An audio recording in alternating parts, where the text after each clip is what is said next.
You are now listening to Nailed It, the Orthopedic Surgery Podcast. All right, welcome back, everyone. We are back again today with a Citations Classic for the shoulder and elbow. Today, we're going to be covering kind of a broad topic. We'll try to cover a lot of the high-yield articles, but we're specifically going to touch on rotator cuff tears, back with the same team that we had last time. Thank you all for joining. But without further ado, we'll just hop right into it. We'll get into a small intro about rotator cuff tears, and we'll get into the articles for you.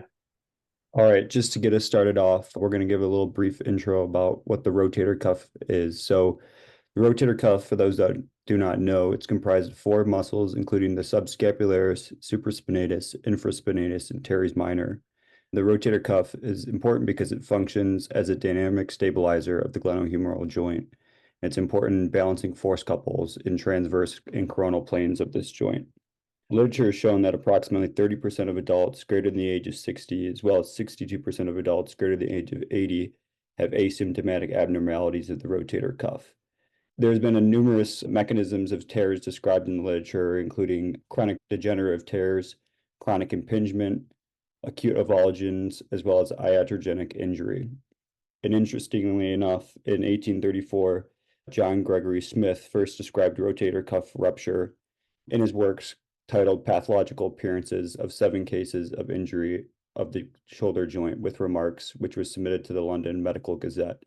In this work, he theorized that tears were a result of shoulder dislocation, with direction of dislocation playing a key role in pathogenesis. All right, awesome. Thank you for that intro, Matt. Guess we're taking it real back, classics, 1834. That's how classic we're going. All right, a little bit more recent articles, still, a little bit older since these are the classics, but we'll jump into it. Alex, I believe you have that first one. Yeah, sure. So we'll do the fatty degeneration or fatty muscle degeneration, rotator cuff ruptures. This is pre and post-operative evaluation by CT scan. This was by Gutalier and colleagues. So what you'll see here is sort of the origin of the Gutalier classification. But previously, the study right before this that was presented at ISCS actually gets into that classification, and they mention it in the introduction. And basically what they do, this is one caveat to this, is that it is on CT scan, though now more commonly we talk about it on MRI, and it really was kind of only used for the supraspinatus, but can be sort of correlated to the other muscles within the cuff. What they go on to say in the introduction is that fatty atrophy of the rotator cuff muscles usually follows the tendon ruptures, and was recently at this time identified both radiographically and histologically with actual staining of the muscle tissue. They define the Gutalier classification, or they don't name it that, as stage 0 as normal. Stage 1 is just some fatty streaking, which can be present in normal shoulders without a rupture at all. 2 is that there's still muscle greater than fat. So 50% or 51% or more of muscle than fat, which starts to, in their idea, is believed to be pathological. Then 3 is 50-50 split between the muscle and fat, and 4 is where the fat becomes dominant in that rotator cuff. Now, again, I've included a picture in here for those watching that this is an MRI view of this, but again, this is based on their CT findings. What they found in the original study too is that supraspinatus fat atrophy was usually light but global, and meaning the whole tendon, but it wasn't necessarily always severe. Infraspinatus, however, can become quite severe, and it kind of gets into this article as well. And that can happen even when the infraspinatus itself is not ruptured. And the thought there is that it's more commonly included with tears of supra and subscapularis. Therefore, possibly theoretical idea is that either it's in disuse or that there's some denervation. And then the upper subscap is usually the only involved part of the subscap when it comes to atrophy. And if you look at anatomical stuff and you talk about surgery around the subscap, is only that upper third is really tendinous, and the rest below that is actually a muscular attachment.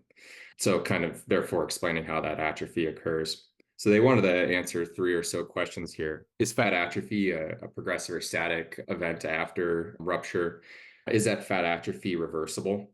And is fat atrophy indicative or correlated with any form of muscle weakness? So in their material and methods, They had 63 patients who consecutively underwent rotator cuff repair between October of 1985 and March of 1991. So quite early in the generation of arthroscopic surgery, open surgery, any rotator cuff management really. And all of these had a preoperative CT scan. 62% of these were male, so there's definitely a lean towards male and therefore laborious activities, as you'll see in workers' compensation in several of these studies. However, the age overall was quite young. Mean age at time of surgery was 57, which if you look, I think even a few articles here, they tend to be a little bit older, and you'll see that the ages tend to be older too, and those indicated for surgery more commonly. But that age range did go from 39 to 70 years. So they characterized the tear by CT scan. They had 36 patients, or 57% were considered to be wide tears. They don't necessarily go to the way we say now, small, medium, large, massive.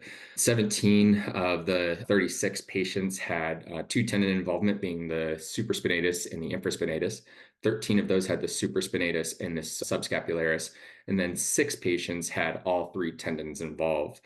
Now, 27 of these, the remainder of the patients, were considered to be small with majority. So 24 of 27 patients in the small category, only involving the supraspinatus. The other 3 patients in that group, 3 of 27, had the supraspinatus involved with the subscapularis. So surgical repair characteristics, they did use tendon advancement, or basically pulling that tendon over to the footprint in 27 supraspinatus tendons, and 13 of the patients with supraspinatus and infraspinatus, or that posterior superior tear, requiring advancement. So they had a mean follow-up of 17.7 months with a range of 4 to 60. So you're looking at quite a big range there. Postoperative CT arthrogram was performed for 56 patients at a mean of 8.5 months, or 3 to 60 months. And then 35 patients also had an arthrotomo scan. So I tried kind of looking this up, and as far as I can tell, I'm pretty sure it's just fluoroscopic injection and looking for that watertight seal, or so injecting a glenohumeral injection, looking for dye to leak out. Maybe you're wrong, but that's kind of what I got from this. And 34 of the patients had an EMG. Fat atrophy here was also graded as an average between the 2 points for the subscapularis and infraspinatus. So you can see how this, again, the Gutalier classification really talk about the supraspinatus here, and they're taking an average of the 2 measurements for subscap and infraspinatus at the level of the coracoid tip and inferior margin of the glenoid. So at our results, the first one is table 1 here. As you can see, it's fat atrophy versus tear width. Infraspinatus degeneration, when the infraspinatus tendon was intact, was noted in 8 of 24 tears of the supraspinatus tendon and 6 of the 13 tears of combined supraspinatus and subscapularis. So any isolated supraspinatus tear with associated infraspinatus fat atrophy were grade 2 or better. So being grade 2, grade 1 if the supraspinatus was involved. However, much more severe grade with greater atrophy was noted with intact infraspinatus tendons when both the supraspinatus subscap tendon were involved. So again, sort of that chicken or egg. I don't know if it's necessarily that, it's sort of a senescence thing. Older people, more tears, and therefore more fat atrophy, or more severe tears leading to the atrophy of the infraspinatus, either from disuse or denervation. Fat atrophy versus time of onset now in table 2. It was hard to characterize without true objective measures. Again, this is just kind of going off of, hey, how long did the patient have symptoms? You could be living with a chronic tear, as we'll see in a few of these studies, for a while and not know it. And, the size increases, you're more likely to get symptoms. So not really knowing, but the likelihood of it being a bigger tear and being greater stages of the Gutalier was associated with 6 months or more. Then moving on to postoperative degeneration, there was no reversal of infraspinatus fat atrophy with follow-up CT scan, even if there was a watertight repair in that arthrotomo scan. So showing that there really isn't, that infraspinatus really likes to fat atrophy and really doesn't come back. And 5 patients who required that tendon advancement, so really kind of lateralizing that tendon or pulling it over in high tension, it's sort of a correlate for high tension repair, had some evolution or worsening of their fat atrophy. 25 of the 26 normal infraspinatus tendons, so those graded as stage 0 or 1, had not deteriorated at all. So again, you would hope they wouldn't deteriorate because they're basically normal, a little bit of fatty streaking of Royston, all grade 2.5 or worse. So again, remember, those are averages for the infraspinatus tendon. That's why they have a half score. Did not deteriorate. So it doesn't get better really, but it's not going to deteriorate in any case. So it's basically static following repair of the infraspinatus. Looking at the supraspinatus, though, 6 of 14 of the supraspinatus tendons were graded at stage 2 and had improved to stage 1 on a follow-up.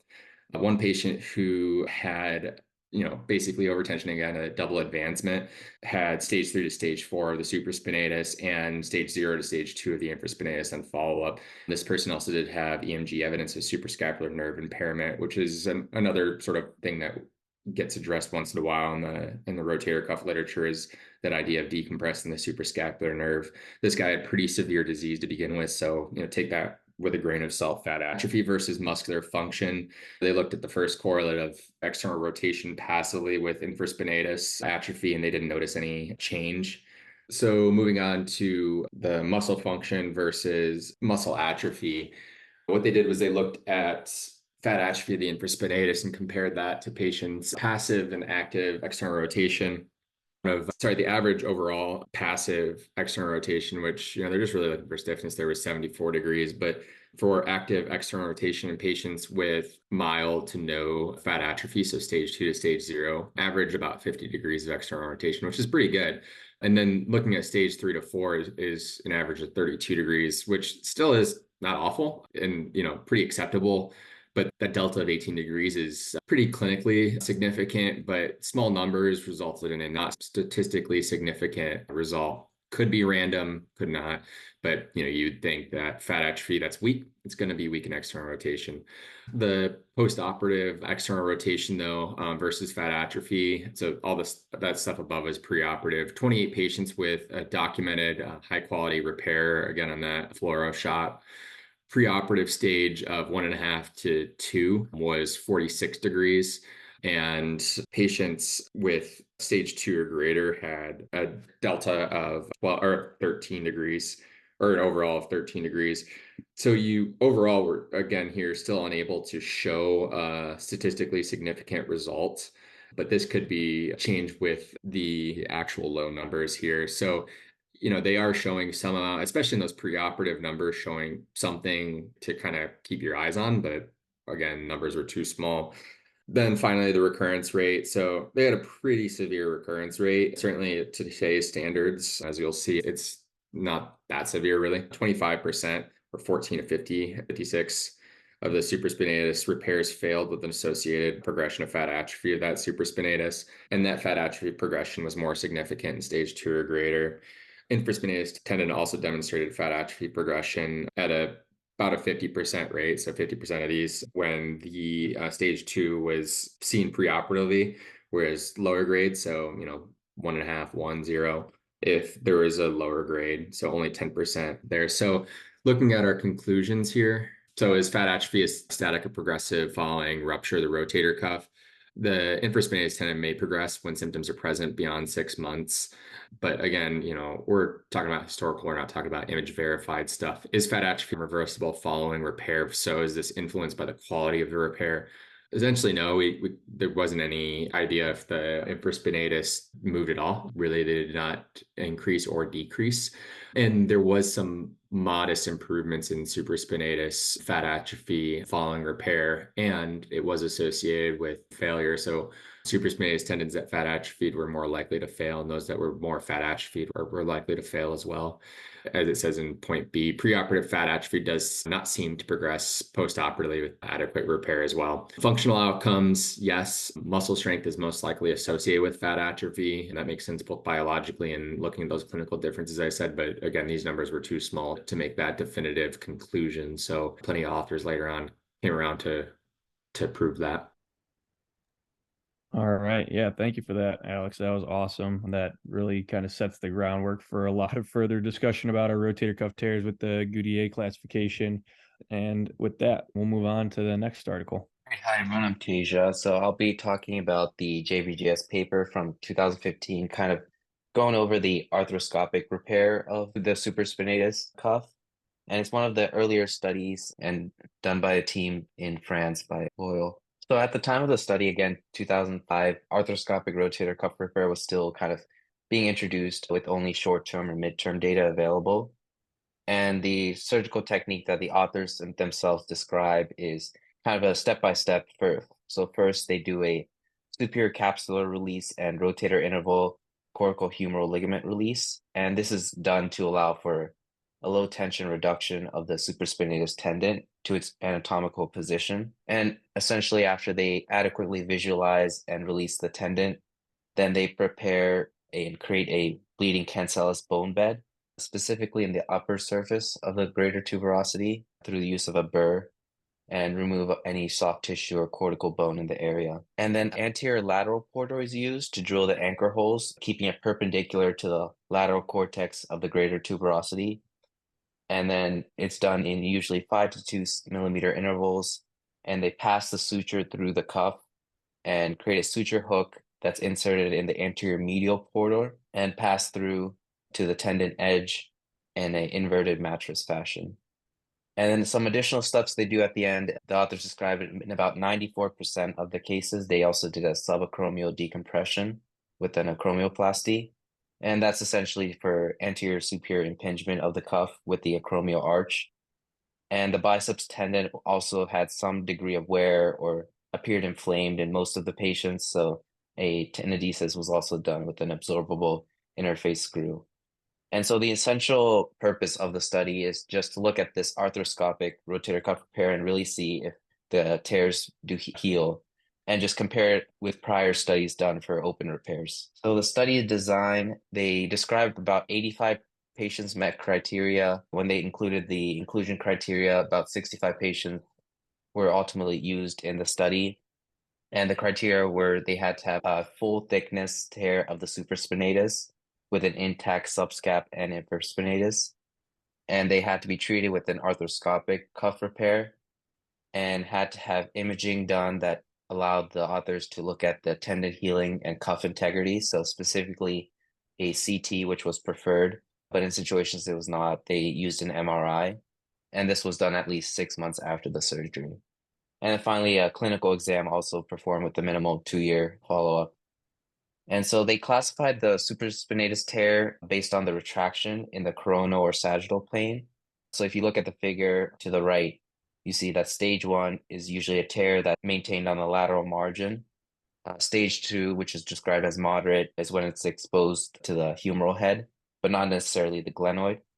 And then 3 is when the tear extends to the glenoid, which was in about 3% of the cases in the study. And then 4 is when there's complete retraction medial to the glenoid, and there's no stage 4s in the study. Most of them, 49% were stage 1 and 48% were stage 2. And then when you look at the sagittal plane, they also analyzed if the tear extended anteriorly to the rotator interval or had a subscap delamination. So those were characterized as stage DE, and stage CD were ones where it was extended and had associated infraspinatus delamination.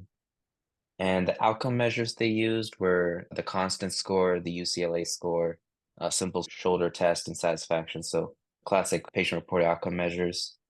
And then, like I mentioned, the post-op imagings with contrast were reviewed by a radiologist and 2 independent surgeons, specifically to look for contrast extravasation and what they characterized as a thin tendon, which was defined as less than 50% coverage of the greater tuberosities. Either of these were to happen, they were characterized as anatomical failures. So then looking at the results, first looking at the outcome measures, both of them, the constant and UCL score were excellent with about 92, excellent or good. And when you look at pain relief, that was achieved in 88% of shoulders if you define it as greater than 12 constant score. And in terms of satisfaction, only 3 patients, so about 5%, were disappointed.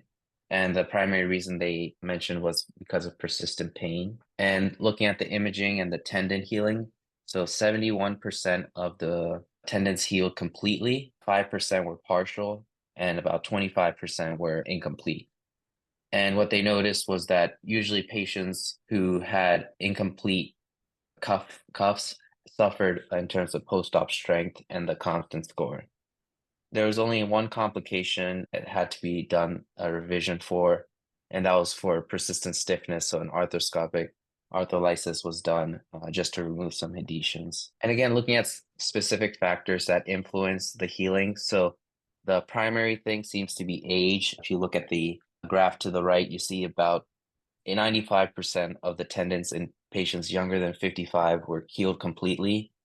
Whereas if you move the bar to 65, then you see that goes down to 43%. So most of them were unhealed in the older population. And multivariate logistical regression also showed a significance when you look at age. And another interesting thing was strength. So patients with a healed tendon had much greater strength than specifically in elevation when compared to patients with a partially healed or unhealed tendon. But interestingly, the tendon healing did not seem to influence the pain relief, activity, mobility, or patient satisfaction based on the multivariate analysis. And the rate of healing was lower when the original tear was extensive, specifically if it had delamination extended to the subscap, as you can see on table 4 below. And so the main conclusions from the study looking at arthroscopic repair of the supraspinatus shows that about 70% healing rate when looking at the CT images. And why this matters, it seems that strength is better in shoulders with a repaired intact tendon, but does not seem to impact pain relief, mobility, or patient satisfaction. And then looking at anatomical failures, again, defined as contrast extravasation or a thin tendon. The study mentioned a rate of 29%, and if you compare with the historical values for open rotator cuff tears, it seems to fall in the range of between 20 to 54%. So the authors mentioned that this was further evidence that the arthroscopic repair provides outcomes similar to an open method. And factors influence healing, again, are age, specifically if you look at between the 55 to 65 range, and how extensive the tear is, specifically in the sagittal plane, if it extends to the subscap. And the major limitation of the study that I should caution you is just the diagnostic imagings that were done to look at tendon healing. About 22% declined injection or having a CT. So the authors primarily used an MRI scan to look at tendon healing, again, in 22 patients. So results may have differed or based on using that imaging instead. Perfect. Yeah, that was great. Thank you for that recap of that. We can move on to the next one unless anyone else has any comments about that. All right, sounds good. Hey guys, my name is Jalen Warren. I looked at a study out of Washington St. Louis titled "The Demographic and Morphological Features of Rotator Cuff Disease: A Comparison of Asymptomatic and Symptomatic Shoulders" by Yamaguchi and all, published in JBJS in 2006. A little background about the study. At the time, in the early 2000s, there was very little comparative research on the demographic and morphological features of asymptomatic cuff tears. Previous studies demonstrated increased prevalence in older individuals, as we would expect, but these previous studies mostly looked at cadaveric models and didn't have any correlation or analysis with gender, cuff thickness, and the size of the cuff tear. There was also no direct comparison between whether the patient was initially presenting painful or an asymptomatic presentation. And again, these tears, we have a large population of asymptomatic tears for whom secondary prevention may be helpful if detected early. So the purpose of this study was to compare and analyze the morphological and demographic findings associated with the asymptomatic and symptomatic rotator cuff disease in patients who presented with unilateral shoulder pain, ultimately trying to provide insight into the history and course of rotator cuff tears and the development and onset of pain. So the study was a retrospective study from 1996 to 2001.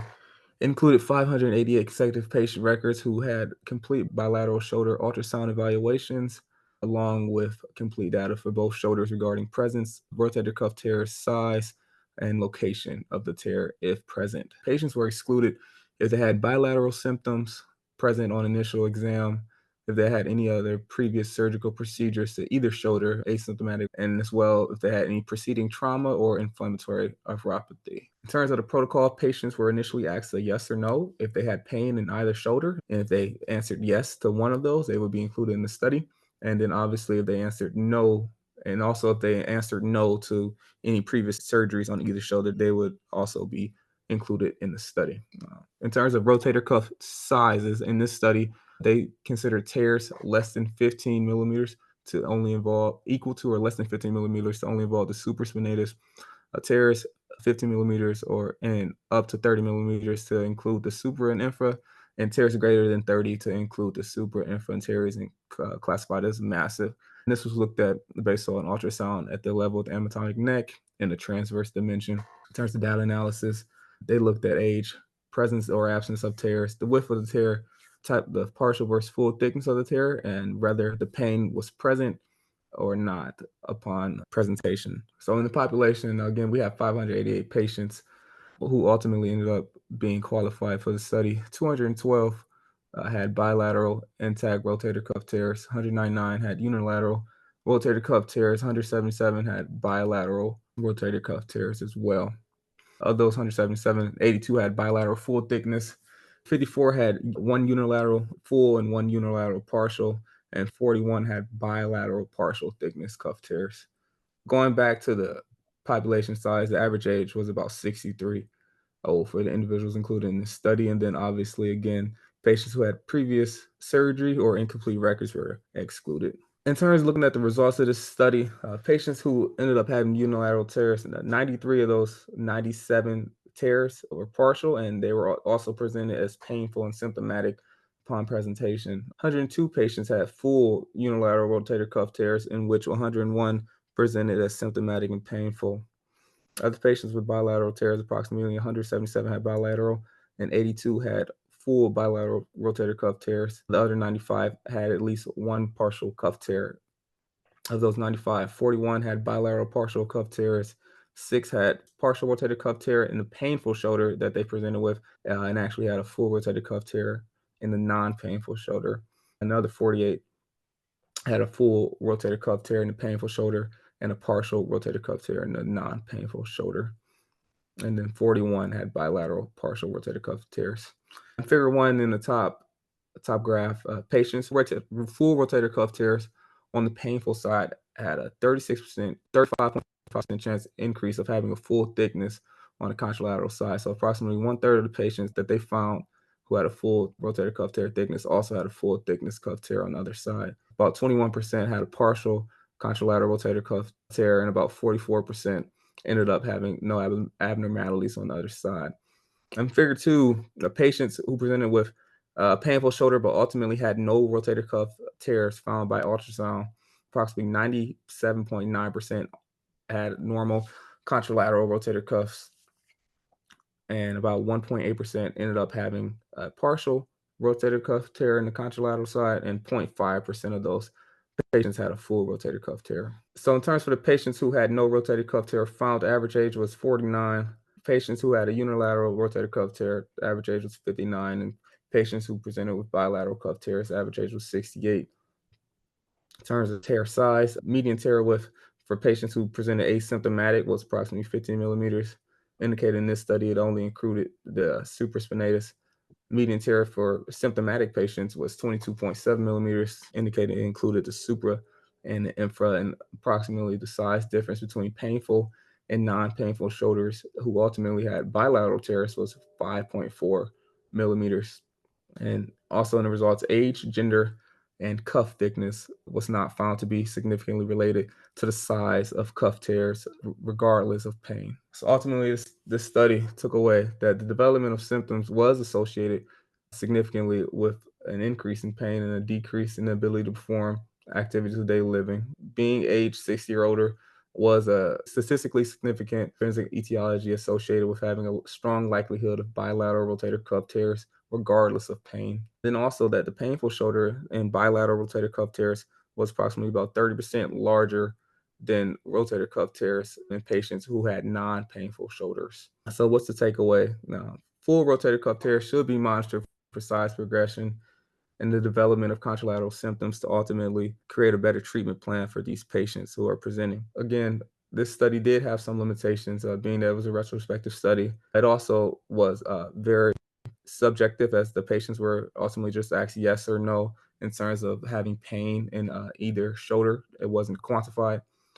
And also the length of time that these patients had pain for wasn't quantified as well when asked initially on evaluation. And then lastly, the last takeaway from this is that this study can't be generalized to patients with bilateral painful shoulders or bilateral non-painful shoulders, because again, the inclusion criteria included that you had only had one shoulder that was giving you pain at the time, regardless of cuff tears found. Yeah, if I could mention something, Jalen, that was a really good job, man. And, this is a good article picked as well by Sam.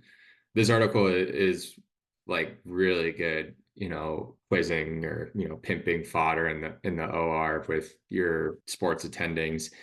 And the big thing, like you said in those conclusions, like takeaways are that it's always hard to sort of advise the patient who somehow, some way managed to get an MRI with a pretty functional shoulder and, telling them that why you're not imaging it every single moment and, why you're not immediately going to repair it.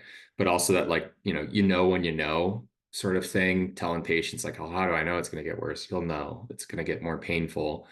I have an attending to always use this because remember, there's morbidity to imaging as well. It's just because you're not cutting the patient open, you are presenting them findings that may not be important or, that may result in them getting surgery. But I always have an attending who sort of refers to partial tearing as gray hairs to patients, which, seems to sort of drive the point home, because in that group who was under 40, like they didn't have any tear on the opposite contralateral shoulder, but once you got over that age, it tended to get a little higher. So, advising patients on that in spine literature and shoulder literature, all of this, and just sort of knowing the natural history becomes important. And attendings really like to harp on that stuff. So that's a hugely important article. And Jalen did a really good job of that. Awesome. And so now we're moving on to our next study.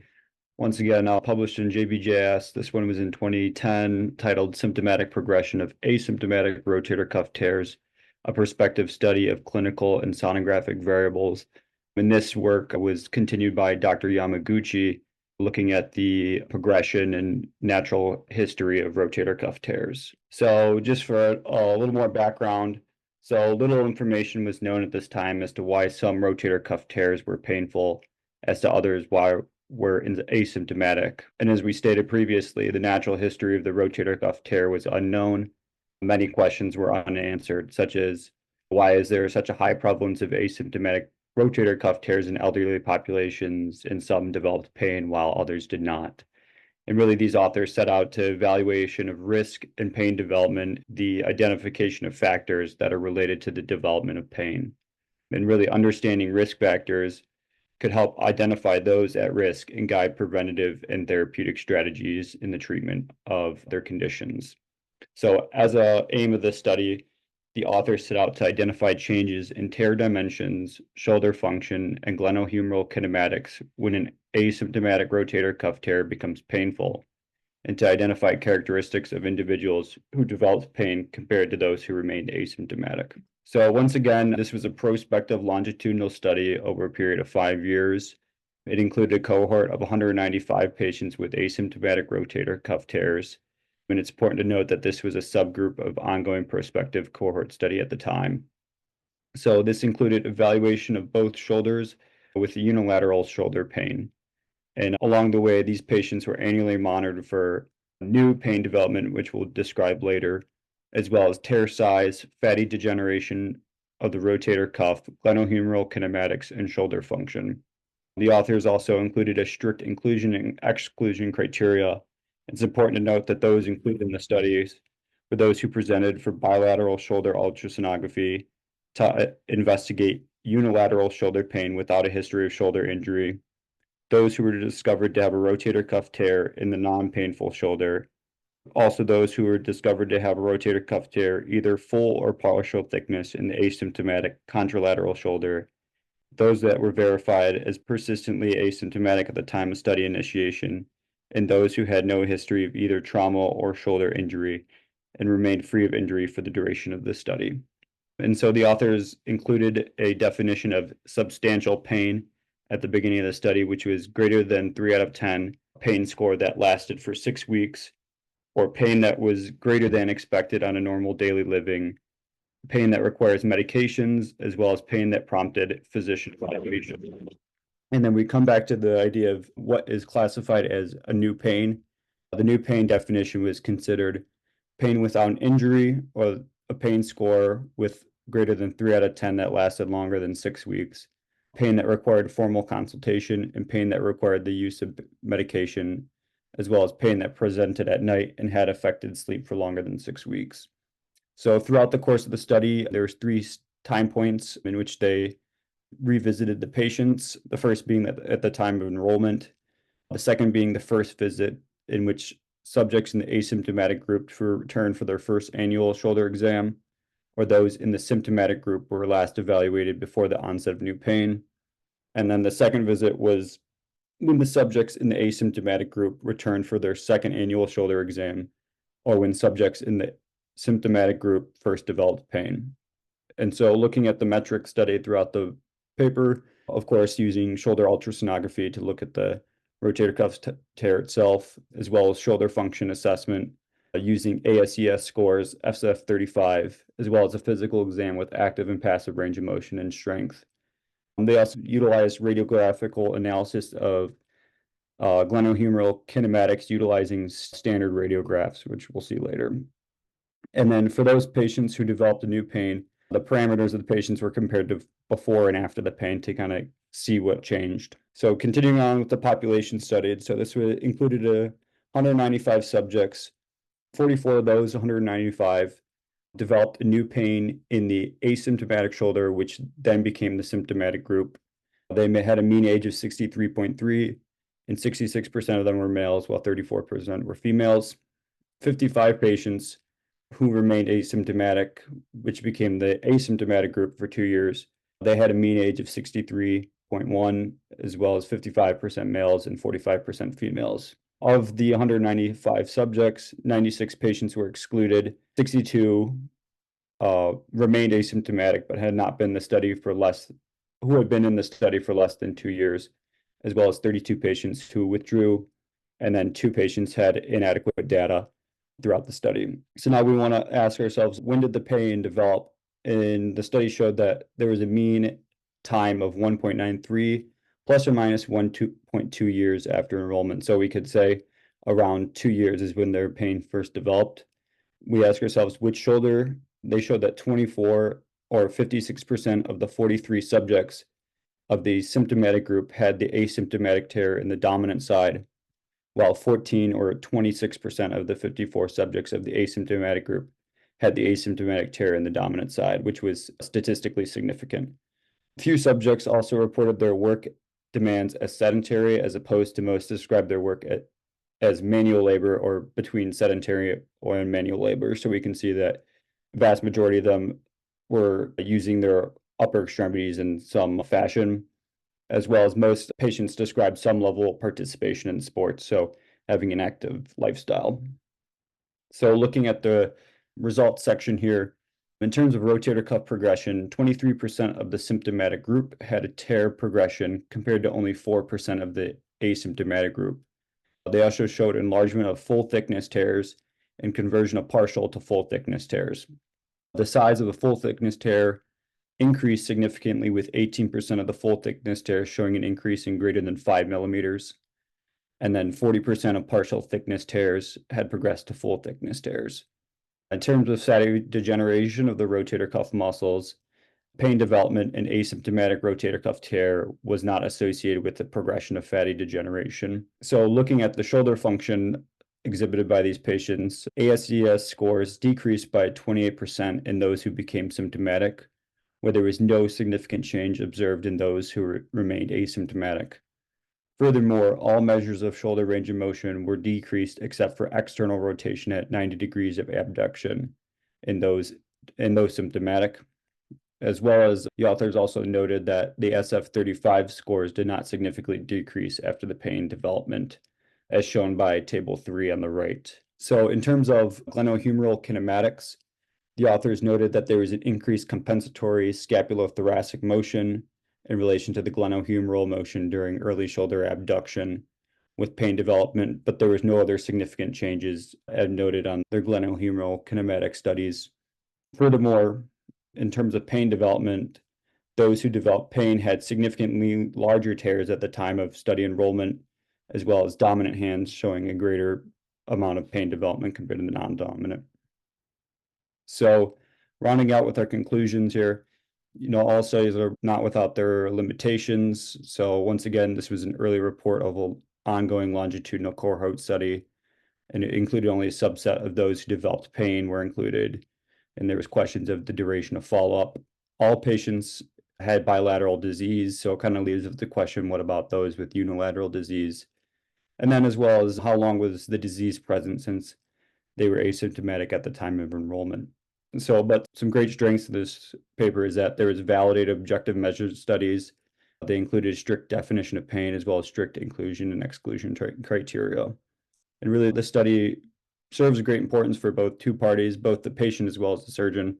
In terms of the patient, it allows them to have a greater understanding of their own disease and some impossible courses, and kind of lets them kind of understand what can happen. In terms of the surgeon, it gives them a better understanding of the management and can help set patient expectations as well as, guide therapeutic interventions. So overall, individuals with shoulder pain exhibited large tears at baseline and experienced a greater rate of tear progression compared to those who remained asymptomatic. While shoulder function and active range of motion declined at the onset of symptoms, there was no significant change observed in the external rotation strength or fatty degeneration of the rotator cuff muscle after the development of pain. And lastly, an increase in compensatory scapulothoracic motion was seen during shoulder abduction, which was noted after pain development, but there was no associated increase in proximal humeral migration on their kinematic studies. All right, fantastic. Yeah, thank you for that, Matt. That was awesome. Another great study there. And then in terms of the last study, we have fatty infiltration and atrophy of the rotator cuff do not improve after rotator cuff repair and correlate with poor functional outcome. This is by Gladstone et al. In 2007. So a little bit of background. So this kind of builds on some of the studies that we talked about before. So Goudier et al. Demonstrated a high negative correlation between fatty infiltration of the infraspinatus muscle and the outcome, which Alex reviewed for us earlier. And then Tomazou et al. And Gerber et al. Showed a direct correlation between increasing muscle atrophy and re-tearing of repair. So if the muscle had atrophy, it was more likely to re-tear, and that was shown in the literature. But they also showed that atrophy had a chance to improve if the repair remained healed. So that's the big thing that we want to do, is get a repair and maintain that repair. But they found that fatty infiltration never regressed, even with a successful repair. So obviously kind of balancing that is important. The aim of this study was to determine if poorer preoperative muscle quality negatively affected the outcome, and if a healed repair might demonstrate improvements in fatty infiltration and muscle atrophy. So for their study design, they used a prospective study, single surgeon. They used MRI preoperatively and 1 year postoperatively to evaluate for the muscle atrophy and fatty infiltration in patients with full thickness rotator cuff tears. Again, they assessed using the Goudier criteria, which you can kind of see on the right there. The variables that they looked at were the ASES score, constant score, pain scores, strength, re-tear rate, and the progression of muscle degeneration. Their overall study population was relatively small. They only had 38 patients with an average age of 62 years old. 15 of those patients underwent open repair and 23 underwent arthroscopic repair. And overall, they had a mean of 1 year follow-up. Exclusion criteria were concomitant disorders such as glenohumeral arthritis, fracture, or osteonecrosis of the humeral head. So for their results, you can see, for those that are following along on the video version, table 1, you can see that ASES scores, constant scores, pain scores, as well as forward flexion or forward elevation strength, all improved from their preoperative scores to postoperatively. They also found that there was a strong negative correlation between muscle quality and outcome results in the most of the cases. So if the muscle quality was poorer, then obviously that was also correlated with a poorer outcome. Muscle atrophy and fatty infiltration of the infraspinatus muscle was actually the only independent predictor of ASES and constant scores. So even though they looked at muscle atrophy and fatty infiltration for supraspinatus, they didn't necessarily find that was an independent predictor of those two scores. However, they did find that preoperative muscle atrophy of the supraspinatus and the infraspinatus So much atrophy of both of those, as well as fatty infiltration only of the supraspinatus correlated with postoperative cuff integrity. And then tear size and rotator cuff healing did not actually play an independent role. And then both atrophy and fatty infiltration progressed significantly over the course of the study. So even with repair, they found that these were kind of progressive disease and that the repair didn't necessarily stop or halt those disease processes from recurring or kind of continuing to progress. So overall conclusions, kind of some of these we already had touched on, but this kind of backs up some of those earlier studies. So muscle atrophy and fatty infiltration of the rotator cuff muscles, particularly they found the infraspinatus to be important in this study, seemed to play a significant role in determining the functional outcomes after cuff repair. So obviously the earlier we can get to these where they're not having atrophy and fatty infiltration, then hopefully more of a functional outcome they can have. The tear size appears to have the most influential effect on repair integrity. So obviously the bigger the tear, then it's kind of harder to repair that tear. But if you have a smaller tear, it can be hopefully easier to repair. A successful repair did not lead to improvement or reversal in the muscle degeneration. Again, kind of leading to this, thought that earlier repair hopefully improves outcomes. And a failed repair resulted in significantly more progression of muscle degeneration. So like I mentioned before, this is already kind of a progressive disease. Us repairing that tendon doesn't necessarily stop that.